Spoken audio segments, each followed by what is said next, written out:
abrir a sua Bíblia no livro de Êxodo, eu reparti uma palavra ao seu coração. Êxodo no capítulo 20.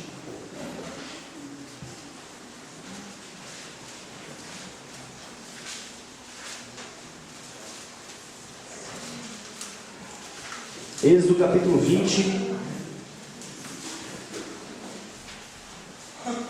versículo 18.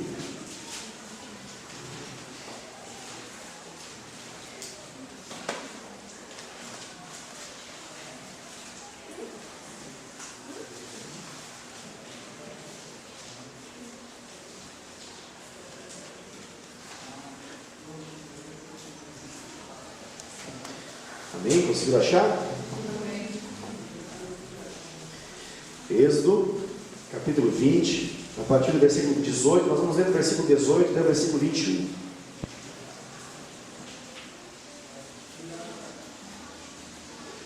Diz assim a palavra de Deus: todo o povo, vendo os trovões e os relâmpagos, e o som do chofar, o som da trompeta, e a montanha fumegante, sentiu grande pavor e procurou manter-se afastado. Rogaram a Moisés e disseram: fala-nos tu, e nós ouviremos. Não nos fale diretamente o Senhor, para que não morramos.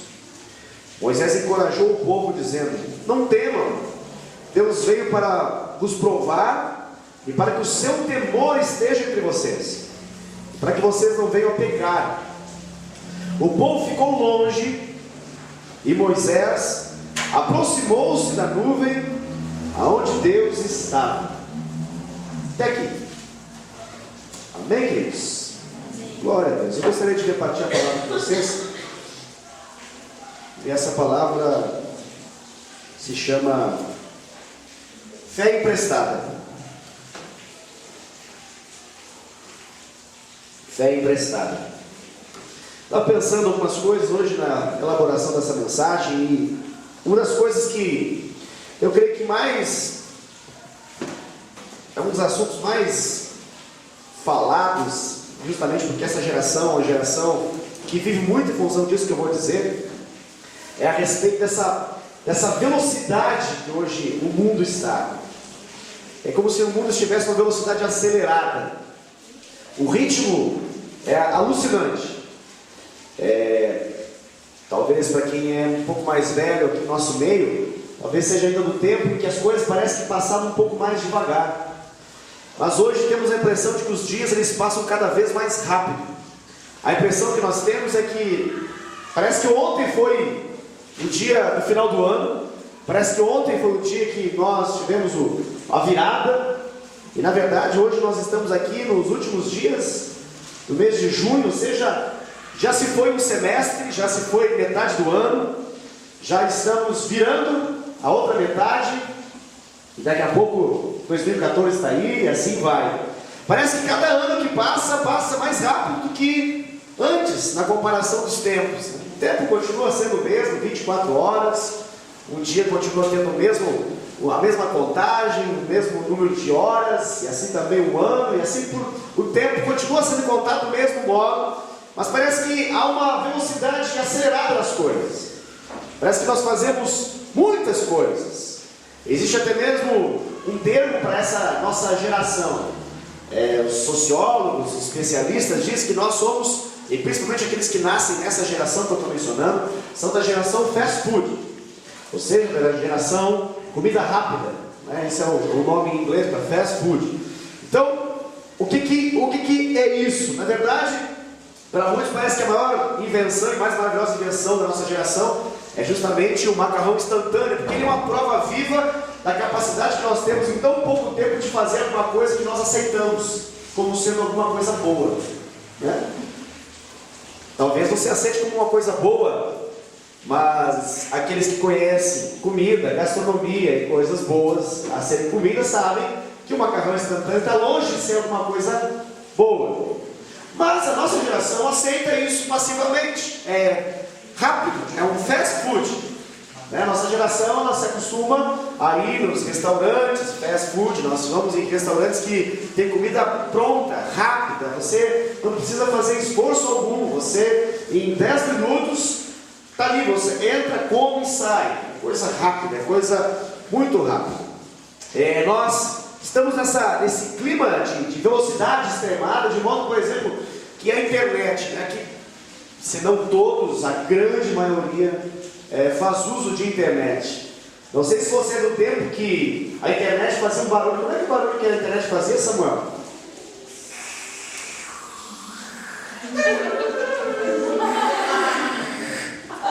Esse é o tempo da internet de escada.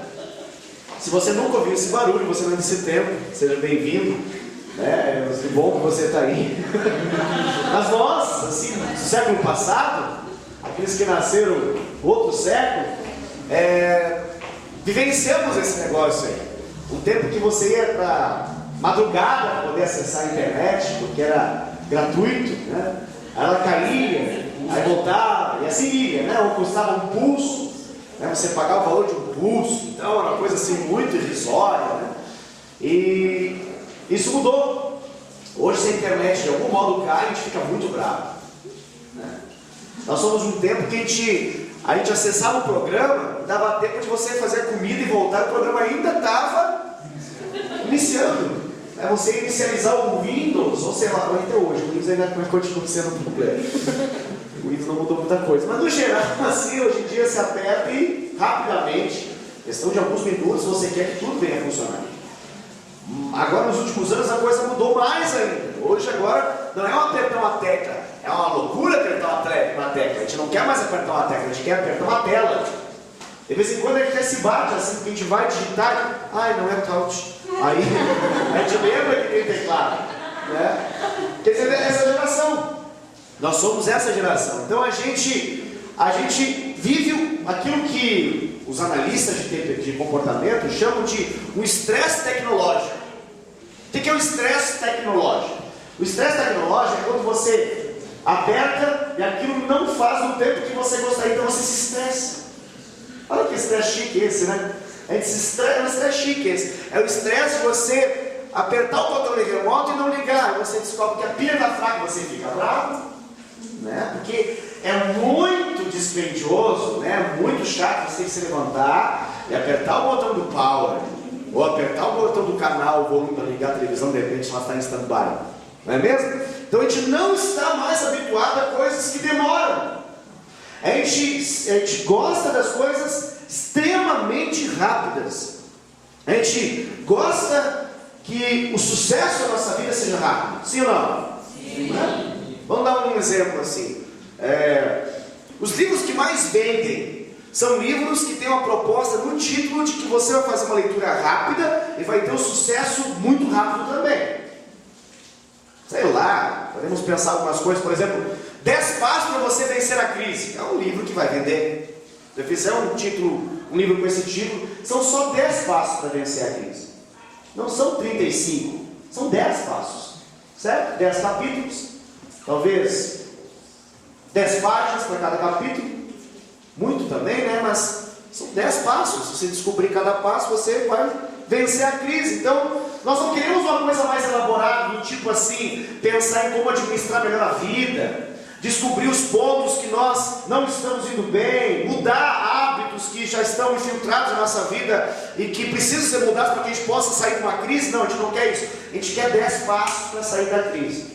Agora, se tiver um outro livro do tipo assim, 5 conselhos que farão de você um vencedor, a gente vai comprar os 5 conselhos e não os 10 passos. Porque os 10 é muito. Se a gente pode cair pela metade, porque já são 5 agora. Você está entendendo? Então lá o livro dos 5 conselhos para você ser um vencedor é muito mais interessante que os 10 passos de você sair da crise. Não é? Agora, se você na mesma livraria descobrir lá 3 formas de você ser um milionário, você vai comprar o 3 formas de ser um milionário. Não pode comprar o de 10 passos nem o de 5 conselhos. Se são só 3, talvez sejam só 3 capítulos. Imagina se for só 10 páginas cada capítulo, são 30 páginas. Fácil de ler, você pode ler no banheiro enquanto você faz suas necessidades. Que maravilha, você vai se transformar no milionário. Eu nunca vi milionário ensinar outro a ser milionário. Mas o livro propõe isso. Olha que coisa, em 3 passos, isso é maravilhoso. Mas por que vende um trem desse? Porque a nossa geração ama esse tipo de coisa. A nossa geração, ela ama resultados fáceis que não envolvam muito compromisso. E a gente ama ser exigente com tudo à nossa volta, desde que a gente entenda que o outro tem que pagar o preço, mas o importante é que nós venhamos a desfrutar daquilo que o outro paga o preço. Deu para entender o que eu acabei de falar? Sim ou não? Sim. Não, repito. A nossa geração, ela tem um alto grau de exigência, mas nós não levamos em consideração o nível de esforço, trabalho que alguém teve para que aquele nível de exigência possa ser suprido na nossa vida. De modo que se aquilo que nós esperamos não é suprido rapidamente, nós ficamos bravos, porque nós queremos o resultado, mas nós não estamos mais dispostos, como antes, a pagar algum preço que seja para poder ter o resultado que nós esperamos. Deu para entender agora o que eu falei ou não? Exemplo é a televisão. Antigamente, você tinha que ligar e esperar aquecer sobre um tempo de válvula. Válvula é um negócio que nem sei se existe mais. Depois que inventaram o tal do microchip, SDzinho e tudo mais, o negócio mudou geral, agora as coisas são tudo chipadas. Mas era um tempo de válvulas que tinham que ser aquecidas, era uma coisa louca. Era um tempo que você projetar embaixo te dava um tapa. Meu Deus, hoje você dá um tapa na televisão de LED, você quebra. Não é aceitável um negócio desse, certo? Mas você aguardava, né? Quem é de tempo de televisão preto e branco, não sei se você né? Alguns aqui era um processo, lembra que era um processo? Né? E a gente achava bom aquilo, era uma tecnologia. O tempo, por exemplo, que o canal, ele não era 24 horas, a gente se contentava ter uma programação que durava um turno, depois entrava um barulho na tela. Aparecia lá assim, off air, ou seja, fora do ar, né? Ficava lá, e madrugada, não tinha muita coisa, tinha um desenho animado, e não parava, aquele desenho animado nunca acabava, era incrível, as pessoas tinham um certo contentamento. Hoje não, querido. Hoje o nosso padrão de satisfação ele é extremamente exigente, porque nós estamos num mundo de velocidade rápida. Né? Não é mais a velocidade conforme era antes. Agora nosso mundo é de velocidade rápida, a gente quer tudo muito bom, mas com o menor nível de esforço. Isso tudo mostra também, isso tudo que eu falei, a velocidade do nosso mundo, mas mostra que esse grau de exigência que nós temos, ele é muito injusto. Porque nós estamos sempre procurando alguém que faça algo para nós. Por exemplo, vamos pensar uma coisa legal. Quem gosta de comer feijoada boa? Aquela feijoada boa. Gosta de comer feijoada boa? Feijoada boa na comparação com uma lata de feijão. O que você faz? Feijoada boa. Mas nós estamos num tempo que as pessoas estão mais para preferir abrir um enlatado com feijão dentro do que fazer uma feijoada. Porque quando se pensa em fazer uma feijoada, dá trabalho. Dá ou não dá trabalho fazer uma feijoada? Você fica um turno para fazer uma feijoada decente, daquelas assim, nível 10. Então, de duas uma, ou você vai num restaurante que quer servir feijoada, ou você se contenta, né, em comprar um enlatado e fazer a feijoada, porque dá um trabalho. Então a gente espera que alguém venha a fazer aquilo que nós antes fazíamos. Lembra do tempo da vovó? Que ela não ia no restaurante comer com a família inteira? Lembra nesse tempo? Não. A vovó fazia feijoada, né? E demorava a manhã inteira fazendo. Pois é, era feliz a vovó. E a família inteira também. Gostava desse processo da feijoada. Hoje em dia já a gente pensa, a gente gosta de coisa rápida. Né? Por quê? Porque a gente tem muita coisa para fazer nessa vida. Não podemos perder tempo com coisas que vão dar um gosto muito melhor para a nossa vida, mas que despende muita energia. Entende? Então a gente se contenta com gosto de lata, que é mais fácil, mas pelo menos a gente come uma feijão, tá bom já. Pelo menos com feijão. Essa é a nossa lógica. Então a gente busca, por exemplo, alguém que leia pra gente. Por que a gente compra um livro de 3 passos para ser o mais maravilhoso homem da Terra? Porque alguém pagou um preço de ser PhD e poder descobrir os 3 passos de alguém ser feliz na Terra. Mas a gente não quer pagar o preço de poder descobrir da nossa própria experiência de como se tornar feliz. Então é mais fácil pagar R$30 num livro que tenha 100 folhas e que me dê 3 passos rápidos de como eu posso ser bem sucedido na minha vida. Dá para entender? A gente já nem escolhe muito o que vai comer. A gente se contenta com o que tem, porque o restaurante determina o que nós comemos. É mais ou menos isso, entra no restaurante, né?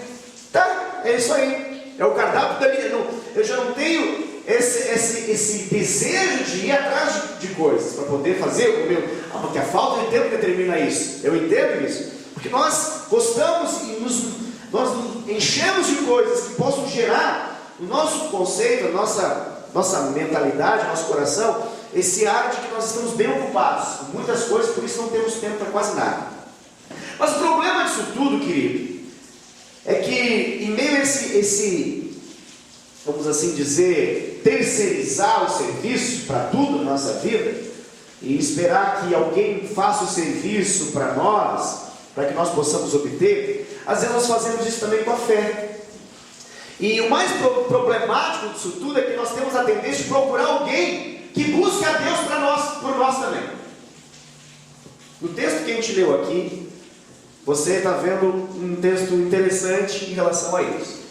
Que texto é esse? Esse texto que nós lemos acontece depois que Deus entrega os 10 mandamentos a Moisés. E começa a ter uma manifestação da glória de Deus ali, que envolve relâmpago, trovão, montanha fumegante, nuvem escura, uma nuvem densa, tudo isso envolve. E o que o povo preferiu ali, queridos? Começou a ter manifestação, e o que o povo preferiu? Você entendeu o texto que você leu? O povo preferiu que Moisés fosse na presença de Deus. O povo ficou longe de Deus. O povo escolheu ficar longe de Deus, mas escolheu que Moisés fosse até onde o Senhor estava. Então, o povo escolheu que Moisés fosse ao lugar onde Deus estava, porque o povo não queria, na verdade, um envolvimento íntimo com Deus. Eles queriam alguém que fosse até Deus e que pagasse um preço lá. O preço de subir uma montanha, o preço de ouvir os barulhos dos trovões, o preço de ouvir os barulhos dos relâmpagos.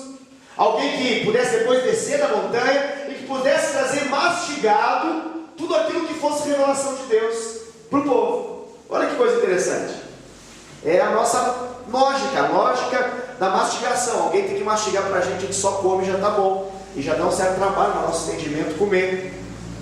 Será que existe alguma relação desse povo com o povo atual? Será que a gente pode fazer alguma relação entre isso que nós acabamos de ver aqui nesse texto com a nossa cultura? Eu acho que sim. E por isso eu resolvi pregar sobre esse tema aí, que eu resolvi chamar de fé emprestada. Porque nós somos uma geração que quer ser muito abençoado. Quem quer ser abençoado aqui? Amém. Amém. Mas para ser abençoado nós temos que orar. Para ser abençoado nós temos que ler a Bíblia. Para ser abençoado nós temos que jejuar. Para ser abençoado nós temos que, vamos assim chamar isso tudo, de pagar um preço, que envolve sacrifício, renúncia, desprendimento, certo? E nós achamos que esse trabalho não deve ser feito por nós, mas deve ser feito pelo pastor, deve ser feito pelo líder da célula, deve ser feito pelo meu discipulador. Quem tem na nossa cabeça que pagar o preço para se quebrar, para poder nos dar o melhor, é aquele que tem autoridade sobre nós. Nós vamos e queremos fazer a mesma escolha que o povo fez. Nós queremos o melhor de Deus, queremos a bênção de Deus, mas não necessariamente estamos dispostos a pagar o preço. E vamos entender essa noite por que não estamos dispostos a pagar o preço. Primeira coisa que eu queria falar para você é que Deus, Ele te criou para que você possa ter comunhão com Ele. Deus, Ele te criou para que você possa ter comunhão com Ele. Mais importante que você ser um marido exemplar, você ser uma mulher virtuosa, você ser um filho feliz, você ter uma família bacana, mais importante que você ter uma carreira bacana, um negócio legal, dinheiro no bolso, um carro 10, mais importante que qualquer outra coisa, Deus te criou, te chamou para você ter comunhão com Ele. Isso é o que Deus fazia com Adão no Éden. A prioridade para Deus, no coração dele, era ter comunhão com o homem. Para isso Deus criou o homem.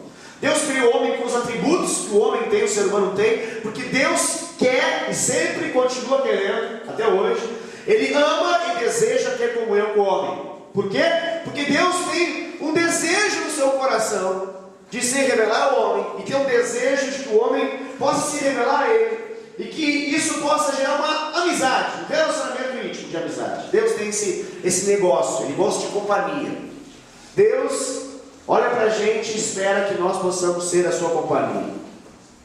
Agora, olha só, nós temos um negocinho que a gente pensa, isso tudo que eu falei, que é o tal do tempo, né? Tempo, time is money, tempo é dinheiro, time is all, tempo é tudo, tempo determina tudo na nossa vida, tudo. Então o que a gente pensa assim? A nossa lógica de pensamento é o seguinte: eu não oro mais por quê? Porque eu não tenho tempo. Eu não leio mais a Bíblia, por quê? Porque me falta tempo. Por que eu não jejuo? Porque eu não consigo jejuar, eu tenho que trabalhar, não dá para jejuar, no final de semana tem que ficar com a minha família, então eu não posso ter tempo para jejuar. Ou eu trabalho e fico com a minha família quando dá, ou eu jejuo, não posso fazer as duas coisas ao mesmo tempo. E no culto como hoje, não tem tempo, você não tem tempo. Não dá tempo. O dia foi muito corrido. Então você não dá tempo para essas coisas espirituais. Essa é a nossa lógica. Mas deixa eu falar uma coisinha aqui. Eu creio que quando a gente olha para essa palavra, nós vamos ver que esse povo de Israel, no deserto, é um bom termômetro para nós quebrarmos a nossa ideia de que falta tempo. Porque esse povo aqui não quis ter comunhão com Deus. Esses versículos que nós lemos determinam isso. Eles disseram: nós não queremos ter comunhão com Deus, nós preferimos que você vá lá, busque para a gente a revelação e nos traga aqui no ouvido. Nós queremos ouvir a Deus através de você, porque nós não queremos ir lá, porque o negócio com ele é mais estreito. É mais fácil ouvir do profeta mastigado do que pagar o preço de subir a montanha e sei lá o que pode acontecer, vai que a gente morra nesse processo e voltar lá da montanha e descer. Não. Moisés, ouve Deus por nós. Nós te incumbimos essa responsabilidade. Seja nosso líder, ouça Deus e fale para nós o que Deus quer que você, que Ele quer de nós. Então a gente acha assim, não, a questão do tempo sempre foi o problema. Vou te provar que não. Esse povo aqui está no deserto. No deserto tem televisão?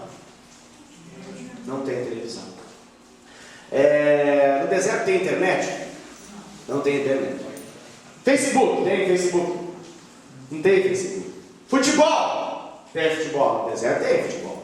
Não tem, porque não foi inventado. Foi muito tempo depois os ingleses vieram inventar e o Brasil depois gostou desse negócio e virou ídolo no Brasil. Tem... sei lá, o que tem no deserto para fazer? Me diz uma coisa que tem que fazer no deserto, querido. O que tem que fazer no deserto? Tem muita coisa para fazer no deserto. Tem tempo no deserto? De sobra. Mas o povo não quis Deus. Dá para entender esse negócio? Não tinha nada disso. Porque a nossa ideia é, não, se eu tiver com essa ideia assim, eu quando entrar em férias, vou me dar minha comunhão com Deus.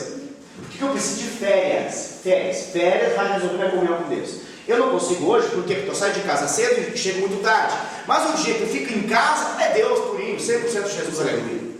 Não é? Porque eu preciso na minha vida tempo. Se eu tiver tempo, eu vou ter Deus, aleluia. Não é isso que a gente pensa? A nossa lógica é essa. Agora, eu vou dizer uma coisa: ainda que você tenha o maior tempo do mundo, você pode não ter comunhão com Deus também. Alguém algum dia falou, eu gostei muito desse negócio, disse o seguinte, que o Facebook servirá como a melhor prova no dia do juízo final. De que o fato de não buscar a Deus por falta de tempo é apenas uma desculpa. Facebook é de Deus, para provar para a gente que a gente é muito mentiroso nesse negócio que a gente não tem tempo para Deus. Porque a gente tem muito tempo no Facebook, mas para Deus não tem. Como que a gente vai ficar agora, por exemplo, você não sabe se está 1-0 para a Espanha ou se está 1-0 para o Brasil. O fogo é difícil, deve ser Brasil. Mas talvez se a Espanha fez 2 anos e agora está reagindo, você não sabe? Então você está um estresse agora tecnológico. Né? Se você está com a internet aí, você já dá uma olhadinha para ver se está 0-0 ou 1-0. Porque isso é estresse tecnológico. Está entendendo? Isso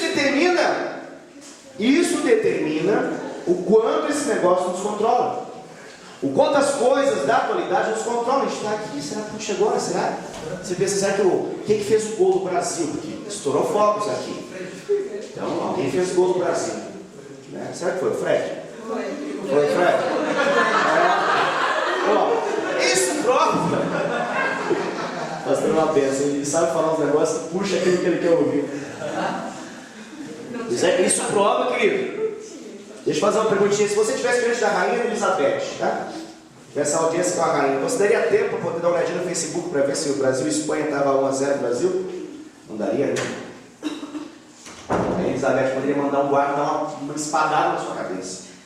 Ela tem autoridade de vida ou morte. Ela é rainha. Certo? Mas a gente não tem esse mesmo negócio. Eu não quero bater em você, porque graças a Deus você veio para o culto. Um monte de gente não veio. Estamos com metade da igreja aqui. Contei, tem 46 adultos. Temos 80 pessoas. Faltou metade, basicamente. Tá? Eu sei exatamente quem não veio. Eu sei justamente por que não veio. Então hoje, alguns ficaram gripados hoje. Outros receberam visita na hora do culto. Pois, essa visita na hora do culto, que vem sempre na hora do culto, na hora do jogo. Espetáculo. Então eu não quero bater em você, porque graças a Deus você veio. Mas isso tudo prova o quanto esse negócio nos domina. O quanto nós queremos muito ser abençoado nosso preço. Hoje um dia assim é 10. Assim, eu botei um pouquinho antes de vir para o culto, eu botei na internet. Botei lá o jogo do dia. Culto versus Brasil. Né? Lá botaram alguns disseram que viriam, comecei a, de acordo com o que disse que vinham, comecei a declarar gol. Mas não deu muito não, deu metade. Deu empate esse negócio hoje.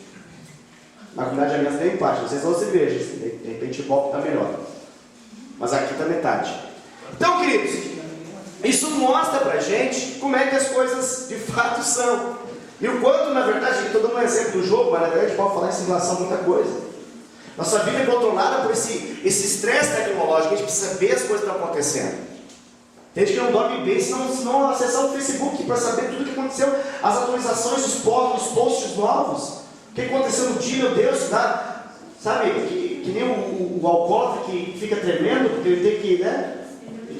Ele dá uma síndrome de abstinência, ele fica tremendo, ele tem que dar uma calibrada.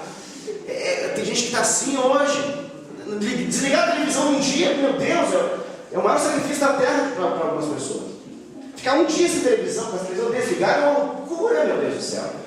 Isso tudo, queridos, mostra um pouco da nossa maneira de atuar. E eu faço isso um link em relação à fé. Por que, pastor, que está fazendo isso justamente nesse dia? Porque eu escolhi isso nesse dia, porque uma grande parte, para não dizer todos, graças a Deus isso não é verdade, é apenas uma parte, nós temos um estilo de vida de fé emprestada. Nós queremos muito que alguém possa pagar um preço para que a nossa bênção possa chegar. Né? E aquele que é o teólogo aqui pensa, não, Jesus já pagou o preço. Não, eu não estou falando de Jesus pagar o preço na cruz. Eu estou falando de pagar o preço no sentido de viver um compromisso vivo com Deus, para que a bênção possa se manifestar. Você entende o que eu quero dizer? E quando nós vamos analisar a vida, não necessariamente nós pagamos esse preço, mas esperamos, assim como a gente espera que o teclado seja rápido. Eu me peguei esse negócio de angústia em relação à tecnologia em aeroporto, porque aeroporto é o seguinte, tudo agora, você faz check-in na tela das empresas, né? Tem lá um totem, né? E lá tem o seu isso aí, está entendendo? E aí, por exemplo, tem uma empresa que é muito rápido, você mal toque, ele já funciona. Mas tem outra empresa, não vou desmerecer a empresa, mas tem outra empresa que você tem que cravar assim dentro, sabe? E mesmo assim, às vezes ela faz clique duplo. Clique duplo. Você clica uma vez, por exemplo, no número 8, sai 2 8. Número 6, sai 2 6. Aí você tem que, além de apertar com força o botão, você tem que ir no backspace ainda para poder tirar aquilo que a tecla fez de errado. Isso dá um estresse tecnológico. Isso dá um estresse tecnológico. Porque é o nosso desejo de estar nessa geração assim. Qual que é o link disso, querido, em relação? Você vem para o culto, a gente não tem mais tempo para poder esperar que o pastor construa a mensagem. A nossa cabeça já está lá nos 4 pontos da final dessa história. A nossa cabeça já está como que esse culto vai acabar. Está entendendo? A nossa cabeça, como é que eu vou, se eu vou atender o apelo, se eu vou me lançar, se eu não vou. Nossa cabeça está a milhão, rápido demais. A gente não tem mais o tempo de construir algo. Você consegue entender o que eu quero dizer? Nossa mente é rápida demais. Só que a nossa mente é fácil para analisar quando alguém está fazendo um serviço que para nós é importante. Mas se eu pegar o microfone e der para você, você vai ver a dificuldade que é o negócio. E aí as coisas mudam. Você consegue entender? Por exemplo, líder de célula. Tudo na nossa cabeça funciona que o líder de célula tem que ser melhor. Tem que ser melhor. Vira o líder de célula, você vai ver o negócio para você ver como é que funciona. Ah, meu Deus do céu, era assim? Receber as pessoas é assim. Orar no começo da célula é assim. Ter a visão de um líder é assim, pois é assim, querido. Graças a Deus, nossa igreja é igreja de células. Então todo mundo sabe o preço que as coisas custam nesse processo. E aí talvez você pense assim, pastor às vezes fica estressado, né? Pastor é meio engraçado, é meio sanguíneo mesmo. Ele solta o verbo. É mais que ser sanguíneo, é um preço que se paga. É um preço que se paga. Para você construir uma mensagem como essa aqui, você tem que gastar um tempo. Está entendendo?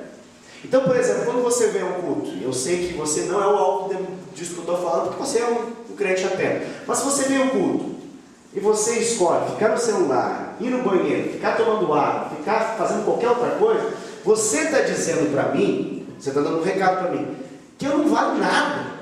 Que aquilo que eu gastei em Deus para poder buscar algo do Senhor para a sua vida, é uma besteira. Está entendendo? É isso, é um recado que você está dando. Você pode fazer com o seu professor também. Você pode fazer com qualquer pessoa. Com o seu pai você pode fazer, com a sua mãe você pode fazer. Se o seu pai está falando e você está, só um pouquinho que eu estou aqui respondendo um post, um comentário da foto, seu pai vai brigar com você, não briga? Essa é a ideia? É a mesma coisa. Só que a nossa mente pensa o seguinte, pastor é um Moisés nessa história. Ele foi chamado a pagar um alto preço. Aleluia. Não é? Ele foi chamado. Ele é ungido. Ele é sacerdote do Altíssimo, ministro de Deus. Ele não pode ficar em casa vendo Brasil e Espanha, porque ele é pastor. Mas eu, de repente, sim. Ele não pode ficar gripado, mas eu posso. Não é só hoje, não. Tem várias razões pelas quais as pessoas não deixam de fazer aquilo que tem compromisso para fazer. Seja qualquer coisa. Seja ficar, de repente, ali na porta recebendo alguém, ou seja, sei lá, botar um copinho em cima, sei lá, qualquer coisa que eu estou falando. Qualquer coisa. Mas no nosso conceito, o outro tem que pagar esse preço. Principalmente se ele está em um vestido de autoridade, que não é o meu caso. Então eu tenho que pagar um alto preço. Amém ou não amém? É o que nós esperamos? É o que nós esperamos. Mas imagine se me desse uma loucura hoje. Não. Me deu uma loucura hoje. Não, hoje não.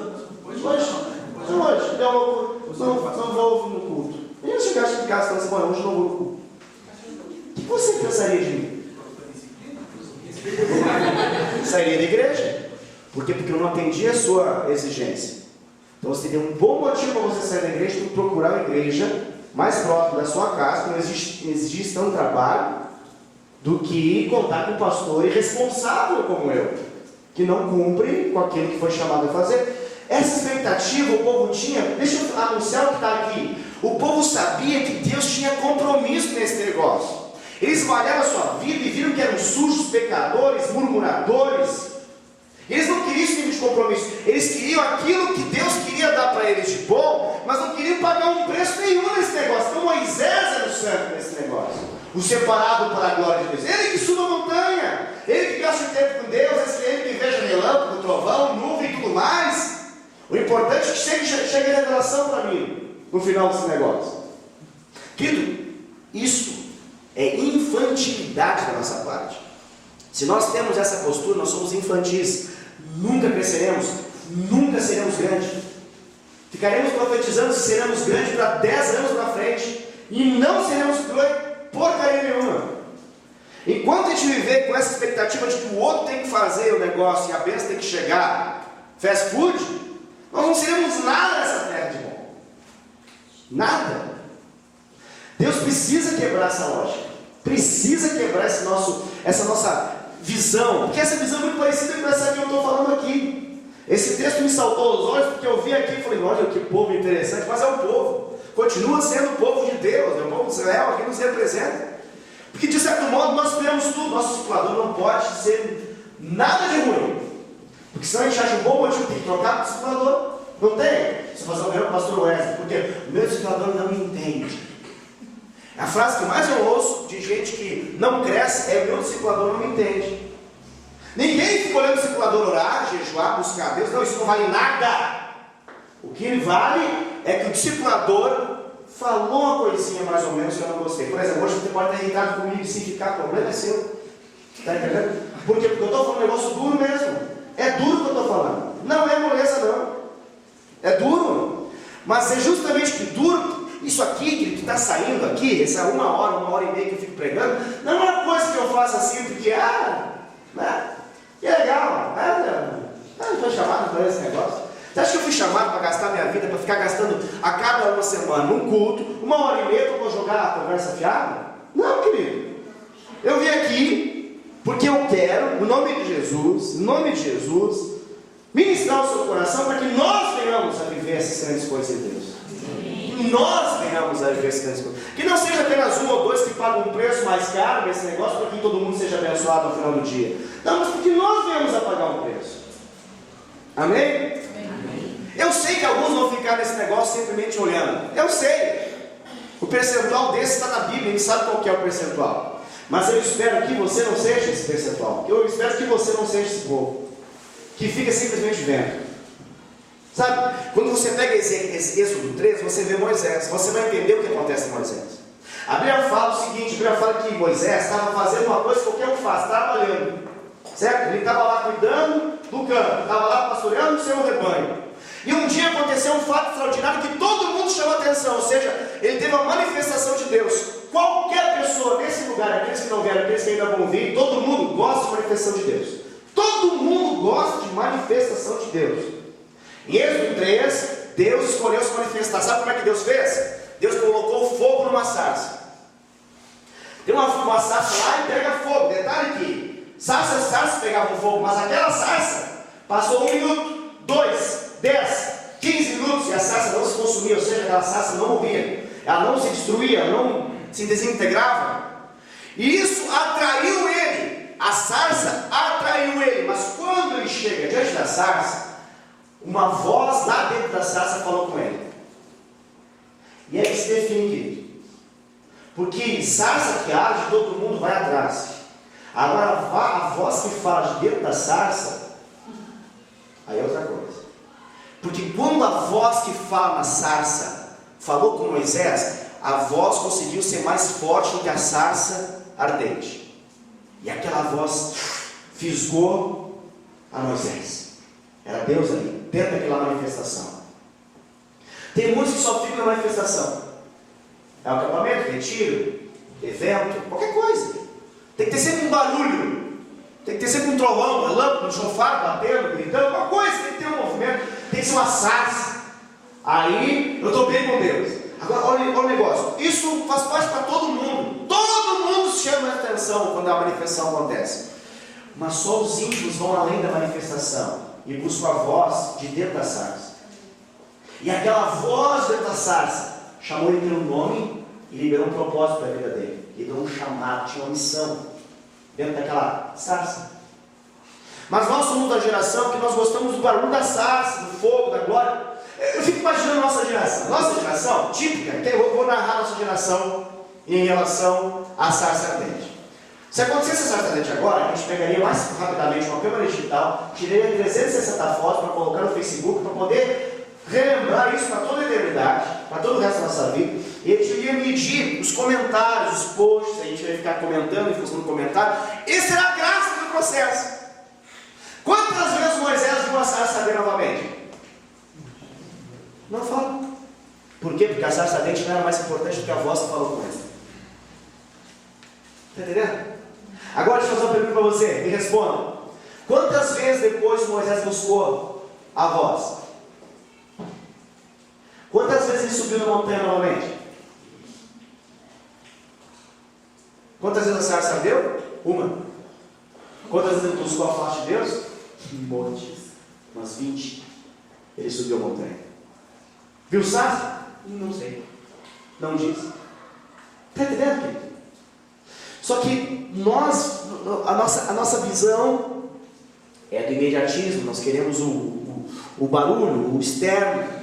Mas a voz que nos chama pelo nome nos gera um compromisso essa por vezes é pesada demais. E essa é de fato aquela que define tudo. A sarça, chegou um momento que ela já não era tão importante, porque a voz que saía do meio da sarça tornou mais importante para Moisés do que a sarça que estava queimando.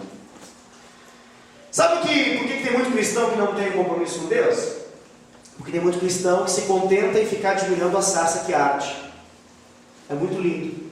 Digo de fotos de Facebook, que nem eu falei. Ver a sarça queimando é uma maravilha, mas não vai além, não segue adiante a um passo para poder ouvir a voz que chama do meio da sarça, que chama pelo nome, que estabelece um propósito. Ou seja, tem muito crente que fica com muita expectativa de ter só manifestação do poder de Deus. Manifestação do poder de Deus na igreja, principalmente porque aqui é mais fácil de ter manifestação do poder de Deus. É gostoso isso, porém, não necessariamente busca ouvir o Deus chamar pelo nome, estabelecer um propósito, um chamado, uma visão. Ou seja, nós precisamos mudar, porque senão seremos semelhantes a esse povo que eu acabei de dizer. Amém. Veja bem, o que eu percebo aqui? Eu percebo que muitos cristãos, na verdade, sofrem desse mal, que eu estou chamando de fé emprestada. O que é a fé emprestada? Essa espiritualidade emprestada, essa fé emprestada? É quando você se contenta em viver a experiência de alguém, de outra pessoa. Você se contenta em relação àquilo que alguém mastiga e te entrega. O que o povo queria aqui? O povo queria viver da experiência de Moisés. Ou seja, como se estivessem dizendo o seguinte: Moisés, pague o preço por nós, suba o monte por nós, ouça a Deus por nós, viva de forma mais santa por nós. Por quê, queridos? Porque estar na presença de Deus tem um preço. E sabe qual que é o preço? Morte. O texto fala isso. Se você ler atentamente o texto, você vai entender por que eles não queriam esse negócio. Porque quando você está na presença de Deus, sempre algo morre. Grave isso. É mais fácil ouvir um profeta, é mais fácil ouvir um pastor, é mais fácil ouvir uma pregação, é mais fácil ouvir a Deus através de uma pregação ungida do que gastar tempo com Ele para ouvi-lo diretamente. É muito mais fácil vir no culto e aguentar pelo menos umas 2 horas, porque o pastor Wesley é um pouco exigente, ele leva o culto até umas 9, 9h30, mais de 2 horas até, do que gastar 2 horas ao todo de uma semana, catando 20 minutos aqui, 10 aqui e tal, porque é mais gostoso, mais fácil, mais ungido ouvir o que Deus tem. Às vezes dá certo, às vezes o pastor prega uma mensagem que na semana passada, que foi gostosa de ouvir. Às vezes dá errado, você vê no culto como hoje, o pastor está meio pancado, né? Aí não é tão legal. Faz parte do processo, mas isso é ouvir profeta. Tem dia que ele fala o que você quer ouvir. Tem dia ele bate em você, e aí, como é que faz? Vai para casa? Dá tempo? Dá para assistir o segundo tempo ainda. Não dá. Acabou o jogo. Quase acabando. 20 horas e 36 minutos, está quase acabando. Queridos, a questão, estava pensando em relação a isso, é ouvir a voz de Deus. Né? Ouvir a voz de Deus. Por que você faz esse negócio de ouvir a voz de Deus? Por que algumas pessoas ouvem a voz de Deus, outras não ouvem a voz de Deus, coisa nenhuma? Por que uns falam assim, Deus me falou, e outros ficam, Deus falou para o outro. E por isso eu comecei a falar que o outro falou, que Deus falou para ele. Tem muita gente que fala assim, não, Deus falou para o outro, eu ouvi que Deus falou para o outro e por isso estou falando. Agora, você já teve uma experiência que Deus falou com você? Uma pelo menos? É bom ou não? Nada se compara aqui a quando Deus fala com você. É tremendo. É bom ouvir testemunho, sim ou não? Eu gosto, minha fé é edificada. Mas a melhor é que Deus faça o testemunho na minha vida. E eu seja testemunho para os outros. É demais. Eu amo essa segunda opção mais que a primeira. Eu sou muito edificado pelos testemunhos que eu ouço. Mas eu confesso, melhor é viver o agir de Deus na minha vida. É muito melhor. Agora a questão é como viver isso tudo e como ouvir a voz de Deus, querido. Está muito ligado à intimidade. Ouvir a voz de Deus está ligado à intimidade. Grave isso. Você vai desprezar a voz de Deus se ela não for íntima para você. Vamos dar um exemplo. Se você mora numa casa, num dia como esse, de noite, chovendo, alguém chama o seu nome do lado de fora, e você não está familiarizado com aquela voz, o que você faz agora? Manda ele catar coquinho no asfalto. É ou não é? Mas se for a voz da sua esposa, a voz do seu pai, a voz do seu filho, se for a voz do seu amigo mais íntimo, você vai até a porta atender? Por quê? Você conhece? Você conhece? Se você entendeu o que eu quero dizer? Deus pode ficar falando uma vida inteira, querido. Se a gente não conseguir discernir a voz de Deus por meio da intimidade, Deus vai ficar falando lá de fora, a gente não vai atender porque está escuro demais, está chovendo, a gente não vai até a porta. Dá trabalho esse negócio. Vai que é o assaltante, vai que é o inimigo. Tem gente que fica confuso, né? Será que Deus falou que pode ser o inimigo? Não é, a gente não entende Deus falar. Confunde tudo, às vezes é carne, inimigo, diabo, Satanás, inferno inteiro, o irmão miserável, tudo isso pode ser. Porque não conhece Deus, não sabe se é Deus. Fica confuso. Essa confusão só existe porque a gente não tem intimidade com a voz. E essa intimidade com a voz é determinante para o nosso sucesso, querido. Só que nós vamos 3 passos de como ser feliz.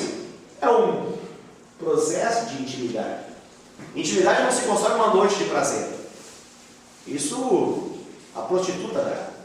Mas Deus, intimidade não é assim. Com Deus é 1001 noites.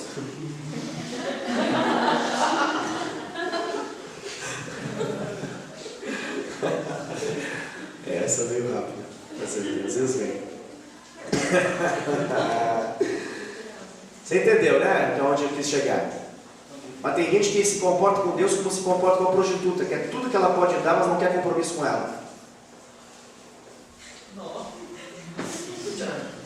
Pode essa. Pô, não posso não fez, isso não é legal. Mas serve para você pensar aqui. Entende? Óbvio que você não entende. Você não conhece prostituta, né, Luiz? Não está familiarizado no seu mundo. Mas no mundo, aonde eu conheci, então onde eu sabia que as pessoas falavam como é que funcionava esse negócio, não que eu tivesse experiência com prostituta, mas eu sabia desse mundo porque as pessoas falavam, tudo que não se quer é intimidade. Tudo que você paga pelo prazer é um pouco nossa fé prostituída e emprestada. Nós queremos esse negócio, entendeu? A gente quer que o culto seja uma bênção, a gente fica inconformado que o culto não foi tão bom. Uma gastura na gente causa um estresse espiritual. O estresse que a gente fica na maquininha tecnológica, a gente fica estressado com o pastor que como que ele não recebeu uma revelação melhor do que essa aí que ele está dando? Não dá uma vontade de bater no pastor? Parece que ele não acertou na pregação. Não é? Tem crente que define a igreja que vai congregar assim. Gosto do pastor até que ele deixe de pregar aquilo que a gente gosta. A gente até pensa assim, será que eu sou subiado para ele começar melhor que o Wesley agora? Trocar de igreja. Deve estar pregando? Muito possível, deixa de pregar. Ele não está falando o que eu estou falando. Só eu estou falando, não estou falando. Então a gente fica pensando, será que quem mais? Será que o Pascoal está pregando agora na Bíblia, uma mensagem melhor? Vou trocar de igreja? Não. Não, tem que ter. Tem igreja que define igreja assim. Sinto mais Deus. Sinto mais Deus. Esse negocinho de Deus é uma coisa interessante. Por favor. Lavar a cara. Por favor. Tem condição um negócio desse, entende? Que conveniente essa nossa espiritualidade emprestada, né? Acho que é tudo, querido. Tudo que pode dar a nossa geração.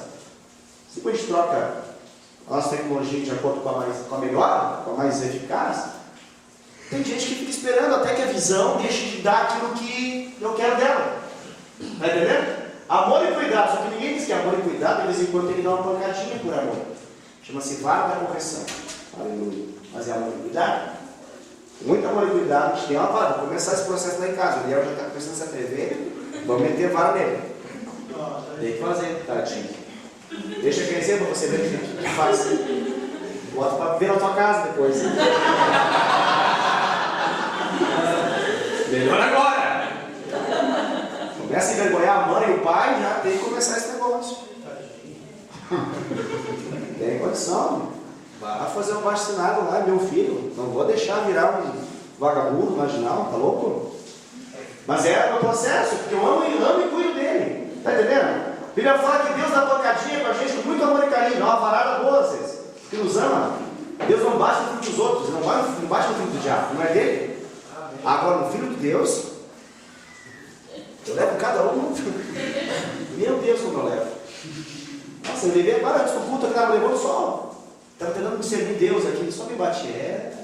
Não aguento, cara, toma. Meu Deus do céu. São coisas internas aqui.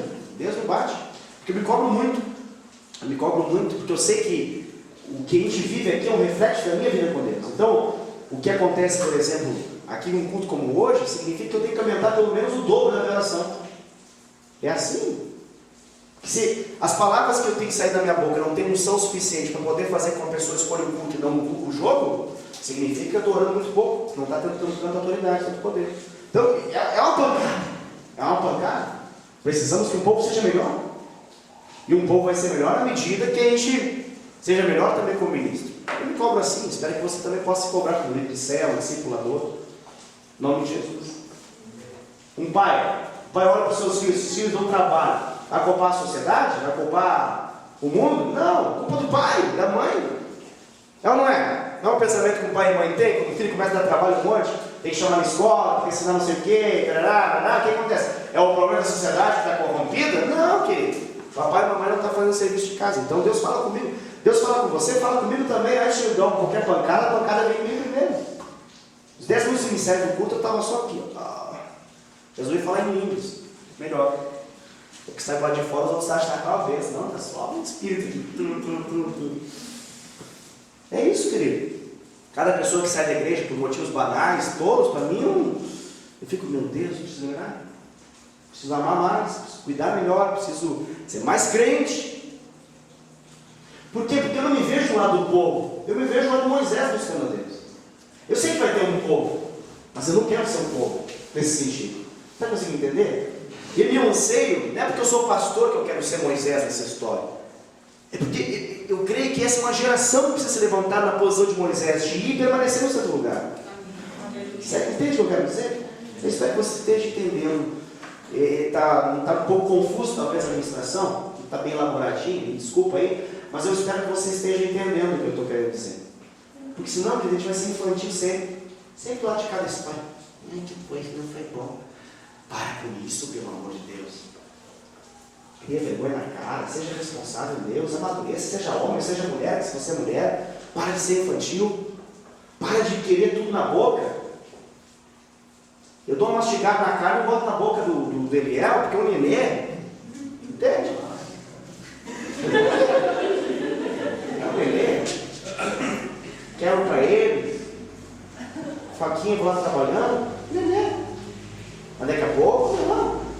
Já veio os dentes, tem que começar agora a trabalhar com os dentes. É assim? Só que essa nossa fé é muito infantilizada. Pastor, o que você está querendo dizer nas entrelinhas escritas? O que me alarma não é nem o número, mas é o nível de compromisso. Isso me alarma. Porque se o número é pequeno, mas o compromisso é grande, o número pequeno é limitado, daqui a pouco muda. Mas se o nível de compromisso é pequeno, pode mudar o número, mas ele é só fictício, ele é só virtual. Primeira pancada do pastor sai metade. Assim, eu já sei como é que funciona esse negócio. Então, meu clamor aqui é que você se unisse comigo nesse clamor. É que aumente o número daqueles que vão no monte. Não estou falando do monte aqui, procurar um monte mais perto para te poder orar, não estou falando só disso. Tem gente que entende isso. Não, ó, entendi, é revelação. Estou, campanhas no monte. Não estou falando disso não. Estou falando do monte espiritual, querido. Deixa eu fazer uma perguntinha básica assim. Quando isso aqui ora por mim, todo dia.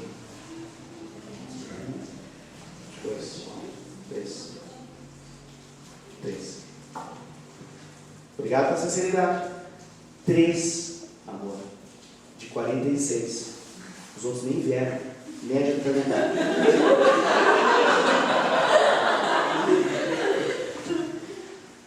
Agora, você quer que o meu casamento seja abençoado, sim ou não? Porque eu tenho que ser modelo de casamento para você. Não é? É lamentável de chorar um negócio desse. É de chorar. Você me ama, mas você não ora por mim. E você quer que eu ore por você. Porque essa é a minha função. É ou não é? Eu sou pago para esse negócio, querido. É ou não é? Eu tenho que orar por você. Está vendo que essa a gente é a loja do povo? Esse é o povo. Esse povo está aqui hoje. Entende? Se alguma coisa acontecer errada aqui, a culpa é de quem? Sua? Não, minha. É ou não é? É a nossa loja. É mais fácil que Moisés vá, porque a nossa responsabilidade fica em cima dele. Se der certo, aleluia, nós somos de Deus. Se não der certo, é culpa de Moisés. Podia acabar o culto agora. Depois dessa. Pesou o clima geral, nuvem escura veio aqui hoje. Na minha Bíblia aqui é nuvem escura. Olha aqui, ó, 21 na minha Bíblia BKJ, Bíblia King James, atualizada, ó. O povo ficou longe, Moisés aproximou-se da nuvem escura. Desceu a nuvem escura aqui. Pesou. Querido, é isso, está entendendo? Querido? Nós somos uma igreja de visão, amor e cuidado. Né? É a ideia. Não se olha nem para o pastor. Isso é uma sacanagem. 3 horas para nós, né? Tem que repetir um negócio desse. É digno e fique na memória. Eu quero que na próxima vez, pelo menos, uns 6. Meu Deus do céu, tem que ser em nome de Jesus. Você está conseguindo entender que o nível da cobrança que nós temos em relação a qualquer coisa espiritual que acontece é exigente demais. Mas nós não oramos por isso. De modo que se a minha performance espiritual, se eu adulterar agora, graças a Deus eu não estou fazendo isso, mas se eu adulterar, se você descobrisse, não presto. Quem ora por mim para que eu não adultere? Quem ora por mim para que eu não roube o dízimo? É o grande segredo dos pastores. Quem está orando por mim? Se eu meter a mão R$10 e você souber, você é muito de igreja, não é? Graças a Deus, nunca menti, nunca pretendo fazer isso. Você entende a lógica da coisa? Estou te chamando a responsabilidade, querido. Precisa isso. Senão você vai ser infantil sempre. Sempre você vem, sai da sua casa todo domingo, né? 6h30, 6 horas, vem com um nível de expectativa imenso, que o pastor possa fazer uma coisa grandiosa durante a semana, que ouviu a Deus, e possa entregar o supra-sumo da mensagem espiritual da geração atual. Pronto. Aí você volta para casa, abençoado, e assim vamos a vida. Não dá para ser assim. Não dá para ser assim. O pastor está falando com a gente como se a gente fosse tudo líder. Eu tenho dito isso há alguns anos já, que eu não vejo você como um simples crente que está aí. Eu vejo você como ministro de Deus. Se eu não visse você como Moisés viu o povo, eu falei assim, não, fica aí mesmo, deixa que eu vou lá. Mas eu não vejo você assim, eu estou te chamando, vem. Vamos junto. Vamos junto. Curitiba precisa de um povo assim. Precisa. Seu bairro precisa, sua rua precisa de gente assim. Não só gente que vai à igreja. Isso é bom. É abençoado, é edificado. Mas ninguém transforma o mundo simplesmente contemplando aqueles que vão lá em cima. Amém, queridos? Desculpa ser forte, mas eu sei que você aguenta. Tenho certeza disso. Porque você é filho. Se você não é filho, você não aguenta esse pano. Mas se você é filho, eu tenho certeza que você aguenta. Porque você sabe que no meio dessas palavras, elas são regadas em oração, são regadas em consagração, porque eu amo você. Eu amo você. Então, pastor, agora vai terminar a mensagem. Eu queria dar, o tempo já estourou mesmo, então, queria dar 3 versículos, e com esses 3 versículos eu encerro a mensagem, em relação a 3 coisas que te tornam Moisés. 3 coisas que fazem com que você possa ser esse cara que marca uma geração. Primeiro deles está em Êxodo 3, já comentei, mas eu quero ressaltar um detalhezinho do versículo 5. Êxodo 3, versículo 5.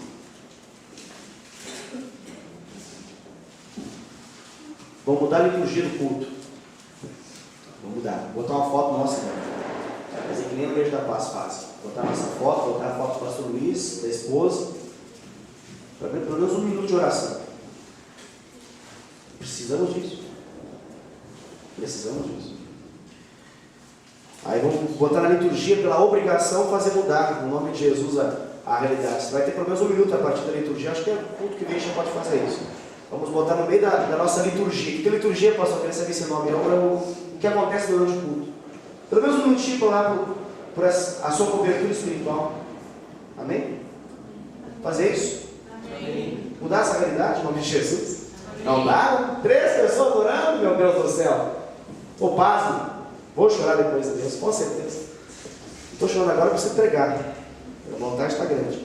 Êxodo 13, versículo 5. Diz assim: Deus continua dizendo: não te aproximes daqui, tira as sandálias dos pés, porque o lugar em que estás é uma terra santa. Como é que esse negócio aqui? Deus primeiro fala assim: vem para cá. Quando eu chego, não te aproximes de mim. Esse Deus está de brincadeira, né? É que é assim mesmo, querido. Deus fala assim: vem para cá. Mas quando você vem, ele fala assim: não te aproximes de mim, por causa do pecado. Aí ele dá um detalhezinho técnico, ele fala assim: tira as sandálias dos pés. Esse negócio de tirar as sandálias dos pés. Sandália dos pés, ela é carregada de poeira, sujeira, lodo, barro, tudo. Por quê? Porque a sandália estava embaixo dos pés e era o único ponto de contato com a terra, de modo que a sandália era uma representação física da sujeira. Não entendi. Deus não gosta de sujeira? Não gosta de sujeira, porque sujeira na Bíblia é representação de pecado. O sacerdote, o sumo sacerdote, uma vez por ano, você lembra, né? Já preguei isso algumas vezes, ele ia e tal, ia sacrificar no Santíssimo Lugar. Só que antes ele fazia muitas purificações, sabia disso? Se banhava. Para que ele fazia isso? Para tirar toda a sujeira. Aí o que acontecia? Ele botava um sininho aqui, ó, na roupa de sacerdote, tinha um sininho aqui, e tinha uma corda amarrada no corpo dele. Aí ele entrava lá. E ao entrar, como uma vaca que se move e faz barulho com o sino, do mesmo modo, o sumo sacerdote estava lá, e enquanto ele estava se movimentando dentro do santo lugar, do Santíssimo Lugar, tinha o barulho do sino. Se parasse, Deus matou. Se ele se matou, não tinha mais barulho, ele se puxava e estava o cara morto. Porque a glória de Deus não podia se unir ao pecado. E ali era literal, a sujeira era literal. Estou dando só uma ideia para que você possa entender que presença de Deus e sujeira não combinam. Esse tirar as sandálias é o que Deus requer de alguém que possa ir para esse lugar, de intimidade. Por que as pessoas não querem intimidade, querem a comida pronta, espiritual, que os outros pagam o preço de poder ter? Porque andar com Deus requer santidade. Andar com Deus envolve tirar as sandálias, na linguagem bíblica aqui que Deus resolveu falar com Moisés. E assim como o sapato junto à poeira, a nossa vida, se nós não nos consagramos, se nós não andamos nos purificando no Senhor, nós vamos acumulando isso tudo. Não quero fazer mais perguntas, porque eu estou com medo de me decepcionar, mas queria fazer outra pergunta no sentido de: se você ora todos os dias, porque o fato de você não orar todos os dias significa que você não se purifica. Isso é um acúmulo de sujeira. Isso declara morte sobre a sua vida. Você vai andando no Santíssimo Lugar como se fosse a coisa mais tranquila e imaginável, maravilhosa. Quando vê, é morte, porque Deus e o pecado não convivem. Agora, a prática contínua que você está diariamente sendo purificado através do lavar regenerador do Espírito Santo, do sangue do Cordeiro, isso determina a sua vida. Então, uma das coisinhas que eu queria falar em relação a isso é como você tem andado, ou seja, Deus requer santidade. Como que você tem andado? Eu não estou falando aqui na igreja, porque aqui na igreja tudo é lindo e maravilhoso, né? Estou falando no seu dia a dia, estou falando na vida diária, na sua família, no seu trabalho. Como é que você tem andado? Aqui todo mundo é uma bênção, mas eu digo no dia a dia. Segunda coisa que eu vejo, eu achei uma coisa interessante na vida de Moisés, eu queria falar de 3 só, por causa do tempo. Êxodo capítulo 33. Êxodo capítulo 33, versículo 18. Êxodo capítulo 33, versículo 18.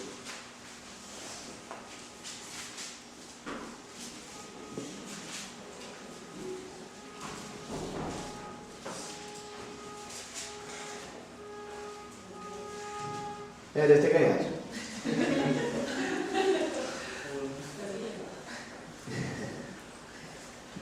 Que bom. Minha vida continua igual. Você ganhou ou não ganhou? Êxodo 33, versículo 18, né? Diz assim: Moisés então suplicou ao Senhor, suplicou a Yahvé: rogo-te que me reveles a tua glória. Querido, uma outra coisa é que, por eu estar escolhendo o Senhor e vivendo na santidade, eu naturalmente vou ficando ousado. Como que eu posso explicar isso? Tem gente que fala linguagem assim, você vai ficando meio confiado, sabe? O que é o cara que fica meio confiado? É aquele negócio assim, ó. Sabe quando alguém chega na sua casa e não tem muita intimidade com você? O que essa pessoa faz? Ela pede licença para tudo. Posso ir no banheiro? Engraçado, posso ir no banheiro? Não, não pode. É engraçado, mas a pessoa que não tem liberdade, ela fala, posso ir no banheiro? Ou ela fala, aonde que é o banheiro? Você aí? Todo educadinho, né? Todo sentido, né? Por quê? Porque não tem intimidade. Agora, vai viver intimidade, o que acontece? Já nem pede, você se levanta e fala assim, só um pouquinho, vou no banheiro. Está na sua casa, você já não acha ruim porque tem intimidade. Agora, se não tem intimidade, você acha ruim. Não é? Que tipo? Você levanta e vai no banheiro e nem fala para mim? Se não tem intimidade nenhuma, não pode nem se aproximar da sua geladeira. Mas se tem muita intimidade, se a pessoa se levantar e pegar, abrir ali, tomar um copo d'água, sem pedir para você, você não acha tão ruim. Porque no seu conceito tem intimidade. Ele está confiado. Está entendendo? Ele foi ganhando confiança por meio da intimidade. E esse ganhar confiança vai fazendo do amigo um pouco, vou chamar assim, e vai fazendo ele ficar meio atrevido. Ele fica atrevidinho. Começa a fazer uns negócios e fica meu Deus. Porque o nível de intimidade permite, e por mais que você faça assim, não, eu não estou fazendo isso. Mas você fala assim, mas qual que é o problema que eu tenho de fazer isso? Porque ele é meu amigo íntimo. Não. Se até você fica um pouco assim, você quebra na sua mente já rapidamente, você pensa assim, não, é íntimo, não tem problema não. E às vezes o amigo, porque é muito confiado, é meio atrevido, consegue coisa de você que no primeiro momento você talvez nem tinha pensado em dar, mas se ele fez, você acha que está tranquilo. Por quê? Porque é o meu amigo. Esse negócio, eu estou no capítulo 33. Eu comecei no capítulo 3. Do 3 ao 33 tem uma história. Moisés fica confiado. Moisés fica meio atrevidinho. Chega no 33 e abre a boca e fala: eu quero ver a tua glória. Ah, guri bom. Não, é demais. Hoje a gente fala assim, eu quero ver a tua glória, faz até canção. Quero ver a tua glória. Mas naquele tempo, querido, sabe o que significa ver a glória de Deus? Morrer. Rapaz, o cara tem que ser santo para pedir um negócio desse. No Antigo Testamento, pedir um trem desse. E não é que Deus fala assim, tá bom, vou deixar. Vou deixar. Ele quer ver a glória, Deus dá umas instruções para ele e fala como que ele ia ver a glória. Na Feira da Rocha, né, historinha da Feira da Rocha? Vamos contar porque o tempo não permite. O que isso tem a ver comigo, pastor? Querido, para você ver a glória de Deus, a glória de Deus passa por Jesus. Jesus tem muitos nomes na Bíblia, um deles é rocha. Está entendendo o que eu quero dizer? Chama de um monte de coisa, vida, ressurreição, a porta, o pastor, tudo, mas um dos nomes é rocha. Para você ver a glória de Deus, você precisa estar dentro, na fenda, no buraco, cravado, interno, dentro, protegido, na rocha que você vê. Essa é a ideia que está ali. Você não tem por que não entrar nesse nível de, entre aspas, atrevimento espiritual. Agora, não queira ser atrevido espiritual se você não fez o papel, a lição de casa nesse processo. Você está conseguindo entender? Porque você vai ficar clamando e vai ficar bravo porque Deus não dá e não vai receber porque é infantil. Moisés aqui é um homem de Deus. Ele se permitiu ser moldado por Deus. Para chegar aqui e pedir uma pedido de atrevimento espiritual. Parece uma coisa assim. Você ainda tem o crédito dos céus contigo, quero te fazer um pedido de atrevimento espiritual. Parece. Ele vai fazer um pedido de atrevimento espiritual aqui.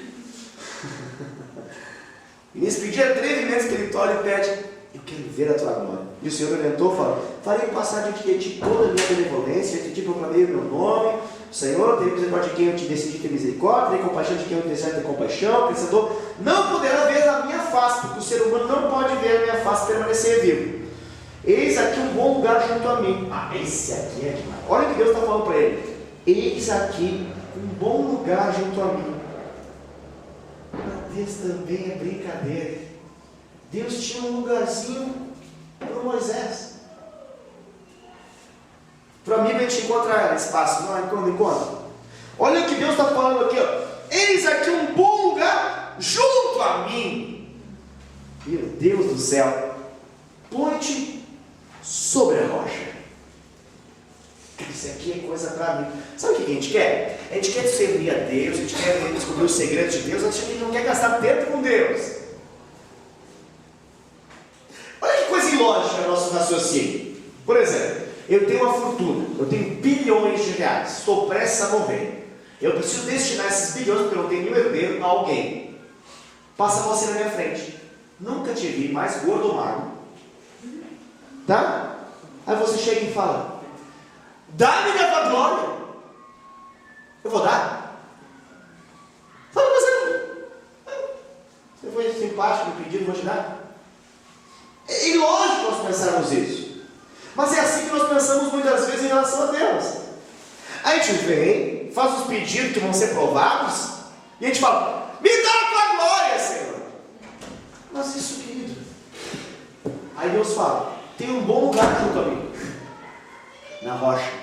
Ou seja, posso te dar tudo isso, mas o lugar para você receber tudo isso é você estar totalmente em Jesus, cheio de Jesus, plenamente em Jesus. Isso é um preço, querido. Está determinado um preço para que nós possamos vivenciar isso tudo. E o preço é que é esse de estar escondido na rocha. Está quase acabando, estamos aqui no capítulo 33, vamos ficar nele um pouquinho, vamos ver só um detalhezinho técnico aqui, versículo 7, terceiro e último segredo, e nós fechamos a pregação por isso. Êxodo 33, versículo 7, diz assim, ó: ora, Moisés costumava montar uma tenda do lado de fora do acampamento, e a chamava de tenda do encontro. Todas as pessoas que tinham uma questão para formular ao Senhor, dirigiam-se à tenda do encontro, que ficava armada fora do acampamento. Eu vou chamar isso aqui, ó, lugar, longe do lugar comum. Resolvi colocar assim, longe do lugar comum. Ou seja, querido, alguns segredos aqui de Moisés, eu poderia falar tanta coisa, mas é o que me surgiu. 3 coisinhas básicas aqui. Uma, a primeira que eu falei, ele tinha um padrão de santidade. Ele vivia uma vida separada. Ele vivia uma vida em comunhão com Deus. Ele vivia isso. Segundo, vou chamar assim, resolveu fazer sua vida em cima da rocha. Resolveu conhecer a glória de Deus passando pela rocha. A rocha tem um link com Jesus. E terceiro, ele teve uma vida e que ela era pautada pela comunhão com Deus, mas fora do lugar comum. Tem descoberto isso, querido. Deus ama nos abençoar em comunhão. É uma bênção a comunhão. Eu já falo que Deus determina a sua bênção por meio da comunhão. Mas eu vou te falar, essa comunhão aqui não faz o homem e a mulher íntimo de Deus. Não faz. Não faz. O que faz o homem e a mulher íntimo de Deus é o lugar exclusivo para Deus. O que faz o homem e a mulher íntimo de Deus é ficar longe do lugar comum. Pastor, mas então não vou vir para o curso e ficar em casa orando? Não, claro que não. Óbvio que não. Aqui você vai receber ministração, aqui você vai ser edificado, treinado, equipado, forjado, instruído. Claro que não. Mas, querido, se você ouve tudo isso que eu falei nessa noite, esse é o sinal que está acabando. Se você ouve tudo isso que você ouviu de mim nessa noite, isso não muda uma vírgula na sua história, você perdeu o Brasil e Espanha.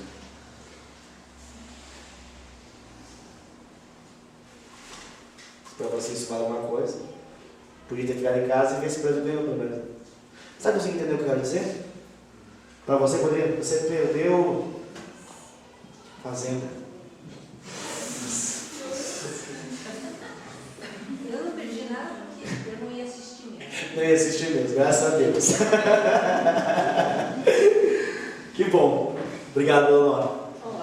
Obrigado por não ver essa porcaria. A senhora faz bem para a sua saúde e para todos que estão à sua volta. Até conseguir entender? Estou dando só um exemplo para você entender. Porque, querido, sinceramente, se isso tudo que aconteceu aqui nessa noite, talvez um pouco desconfigurado, né? A pregação não foi das mais ajustadas. Eu sei disso. Eu sei quando é ajustadinho, eu sei quando também não é. Hoje não foi. Mas eu creio que Deus estava nesse negócio. Eu creio que estava. E está. Sério mesmo. Falando de todo o meu coração. Entendo a Deus um pouco para saber quando Ele está. Eu sei que está. Por que está, pastor? Porque bateu na gente e ficou feliz? Não, querido. Não tem prazer nenhum de fazer isso. Como eu disse, volto para casa para chorar por aquilo que eu sei que aconteceu aqui. Mas eu sei que Deus está aqui. E essa pancada de hoje foi de Deus, para gerar compromisso na nossa vida. Senão a gente vai ficar sempre povo. O povo, né? É o povo que murmura, é o povo que hoje terra prometida, mas esse pão vil, miserável. Esse é o povo, né? O povo é uma coisa. O povo troca de Deus assim. Não troca de roupa, né? Eu ia dizer, mas não porque não trocava de roupa, Deus se carregou de fazer com que as roupas dele durassem até o fim. Coisa louca. É assim, entende? Demorou demais o líder. Quero dar bíblios. Vamos fazer o bezerro de hoje. Esse é o povo. Ai, que saudade dos pepinos do Egito. Deixa eu fazer uma pergunta para você. O que o povo de Israel tinha no Egito? O que tinha ela? Obrigado. Nada. O que Moisés tinha no Egito? Tudo. Olha que coisa fascinante. O povo que não tinha nada queria o Egito. O Moisés que tinha tudo não queria o Egito. Por quê?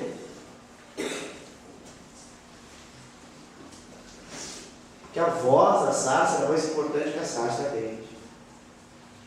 A voz que instruía era mais importante que o pão cair do céu. A voz que direcionava era mais importante que a codorniz que saiu pulando.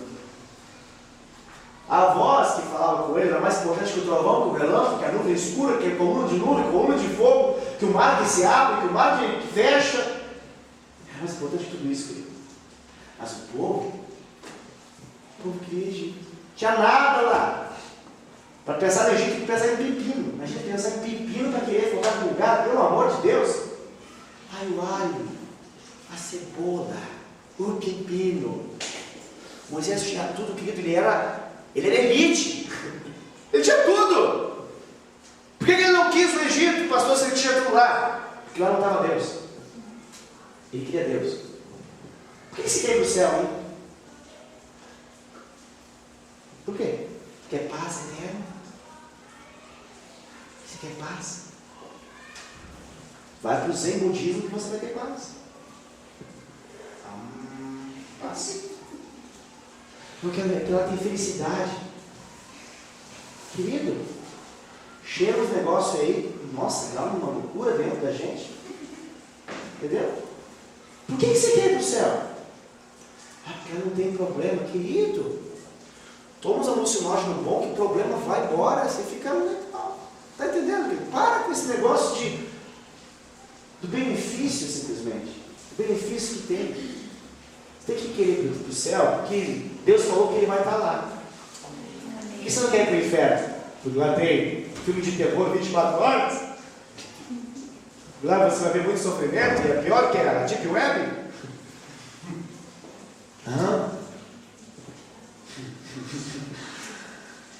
É porque lá Deus não está. Está entendendo o que eu quero dizer? Decida, querido, viver para Deus, por Deus, sem Deus. De pé eu vos entender. Os que entenderam, isso é importante. Glória a Deus, queridos. Vamos orar? Aleluia.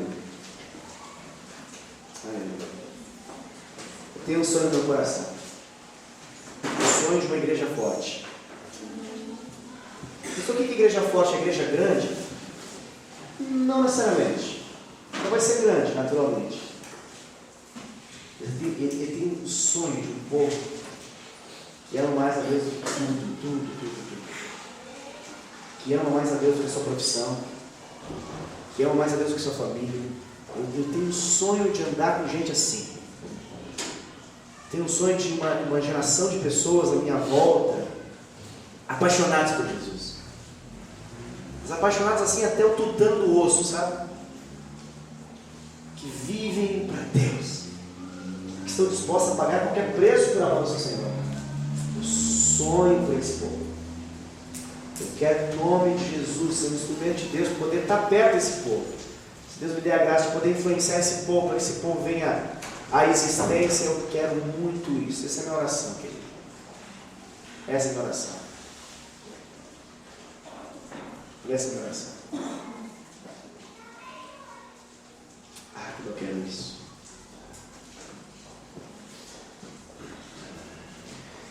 Deus, faça-nos um povo forte em Ti, Senhor. Um povo forte, Senhor, é um povo que vive os Teus princípios. Um povo forte é um povo que conhece a Tua palavra.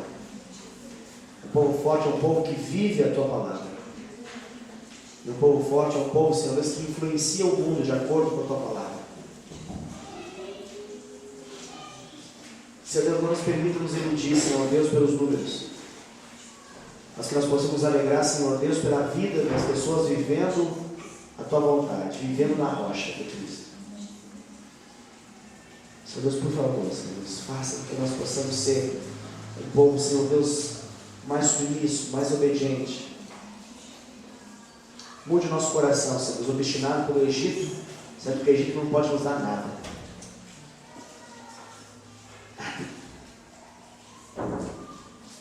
Senhor, eu clamor nessa noite, Senhor Deus, que o Senhor possa nos fazer, Senhor Deus,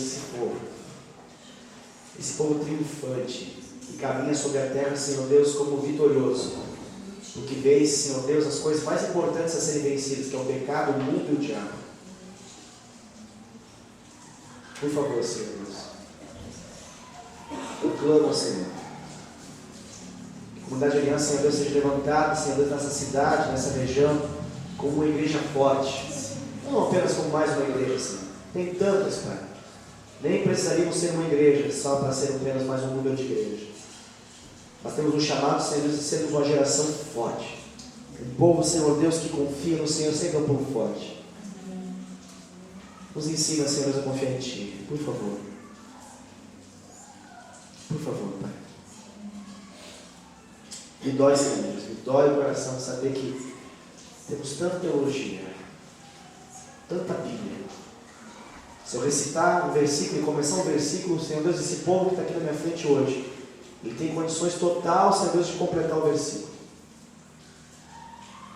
Mas é um povo que não ora, é um povo que não jejua, é um povo, Senhor Deus, que tem pouca comunhão contigo. O percentual daqueles, Senhor Deus, que são íntimos do Senhor Deus, em nosso meio é tão pequeno. Muda isso, Senhor. Muda isso, Senhor. Por favor, muda isso, Senhor. Queremos, Senhor Deus, ser um povo que está sempre em busca de um bom motivo pelo qual murmurar. Porque sempre teremos uma boa razão pela qual murmurar. Nós queremos ser um povo, Senhor Deus, que é igual a Moisés. Queremos ser um povo, Senhor Deus, que está disposto a pagar um preço e subir uma montanha. Senhor Deus, subir uma montanha hoje, para alguns que gostam, Senhor Deus, de montanhismo, é a coisa mais legal do mundo. Mas Moisés não tinha aptidão para montanhista, Senhor. Moisés, Senhor Deus, fazia uma picada, Senhor Deus, porque ele sabia que ia ter um encontro contigo. Ele queria, Senhor Deus, ouvir a tua voz, porque era tudo que importava para ele. Nós queremos, Senhor Deus, esse povo. Está disposto, Senhor Deus, a tomar mato no peito, abrir uma picada, Senhor Deus, para que muitos possam nos seguir. Para que muitos, Senhor Deus, possam, Senhor Deus, entrar nesse caminho de busca frenética pela tua presença. Muda a nossa história, Pai. Nós pedimos isso em nome de Jesus. Amém. Glória a Deus, queridos. Deixa eu chamar a Marcela aqui da frente. Marcela, ela está se ausentando da nossa comunhão por um intervalo de tempo. Como ela vai ficar 3 meses fora, e a Marcela é tão especial para a gente, ela é uma ministra do nosso meio. Essa é a Marcela? Todo mundo conhece a Marcela. Marcela é integrante do Ministério de Louvor, ela tem crescido tanto, e ela terá 3 meses, exatos 3 meses, que ela vai ficar no Rio de Janeiro em função da sua formação acadêmica. Ela é médica, ou doutora, e isso faz parte do seu processo acadêmico e profissional. Então ela vai ficar lá 3 meses, e a gente quer orar por ela, para que ela possa, em nome de Jesus, ser uma bênção naquele lugar, ser muito abençoada. Deus possa proteger ela, guardar ela, vai estar sozinha lá, sozinha em relação à família, né? Em relação não vai a mãe, não vai estar a irmã, o pai não vai lá, mas não é o mesmo contato que ela tem em casa atualmente. Não estará conosco, nós somos uma bênção para ela, né? Ela sente muita falta da gente, então porque Deus possa consolar ela, ter essa falta, o que a gente vai fazer? Amém? Você entendeu o recado, né? Nós queremos orar pela Marcela. Deus possa cuidar da vida dela. Vamos orar. Pai querido, em nome de Jesus, queremos abençoar a vida da Marcela, Senhor Deus. Sabemos que no teu propósito, o Senhor tem esse tempo de 3 meses que ela vai ficar longe da gente aqui. Mas nós queremos clamar, Senhor Deus, teu cuidado sobre a vida dela. Teu cuidado, Pai, contra toda cilada, estratégia, atuação do maligno, Senhor. Nós queremos repreender em nome de Jesus e clamar, Senhor Deus, que o Senhor possa cuidar tanto da ida, da estadia, de tudo que ela for fazer lá, quanto da volta, Pai, para que ela possa, em nome de Jesus, tá, Senhor Deus, vivendo a tua vontade esse tempo todo. Pai, abençoa a vida da Marcela, Senhor Deus, clamamos que o Senhor possa ir na frente, guardando ela, tudo que ela vai fazer, todas as decisões que ela vai tomar, cada aula, cada caminhada, em cada convívio, Senhor Deus, em cada relacionamento que ela tiver. Que o Senhor possa ser, Senhor Deus, em nome de Jesus, o guia, o orientador, o supervisor, aquele que supervisiona, aquele que de fato cuida da vida dela. Em nome de Jesus, nós como igreja a abençoamos e a enviamos para esse tempo de 3 meses, Pai, para que ela possa voltar. Que ela possa voltar, Senhor Deus, tão abençoada quanto ela está saindo. Em nome de Jesus. Amém. Amém. Deus abençoe você, Marcelo. Amém, queridos? Deus abençoe você. Nós nos veremos terça-feira, tem o Tadel. O senhor Chazinho que está acontecendo aí. Terça-feira, o Tadel, nós estamos dando prosseguimento. Tem um assunto muito interessante que a gente está tratando, que é a respeito da escada do sucesso. Estamos ensinando